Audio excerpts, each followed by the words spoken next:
When I first heard that the town of Southold was proposing eminent domain, quite honestly, I kind of laughed it off. I didn't think that they could do that. This is America. You can't just come and take your property because they want to stop you from building a store.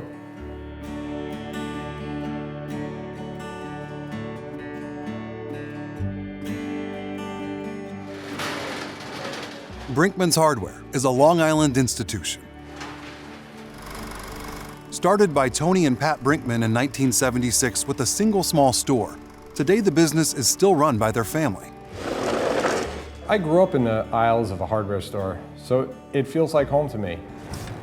We did everything from sweeping the floors, cleaning the bathrooms, stocking the shelves, unloading the trucks, and to, of course, helping the customers. These principles and the family's hard work made their business successful, with 4 locations around Long Island and plans for a 5th store. The undeveloped, commercially zoned lot sits in the hamlet of Mattituck. I'd actually first seen that property back about 15 years ago. It had a big for sale sign on it, and I remember driving by thinking, wow, imagine we could build a beautiful store there. The Brinkmanns did their research and found that the property worked with their idea for a modest-sized hardware and paint store designed to fit into the local aesthetic. We drew up plans with the help of a local architect who was born and raised on the North Fork. We wanted somebody that knew the nature and character of the neighborhood.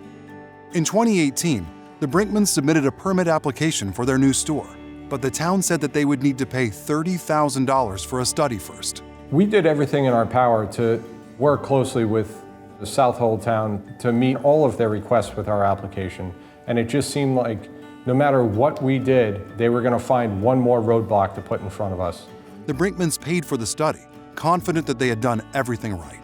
But then the town said it was instituting a 6-month moratorium on permits.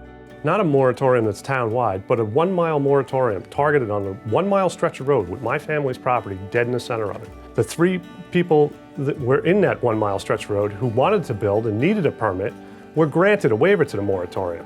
When the Brinkmanns had an early court victory in the summer of 2020, the town realized it didn't have a legal way to stop them.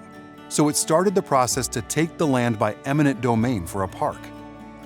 Even if they are able to seize it from my family, their plans are for what they call a passive park, which means they will basically do nothing to the property. They will leave it stand as is, which is an overgrown wooded lot. Now, the Brinkmanns are teaming up with the Institute for Justice to end the town's unfair attempt to take their land by force.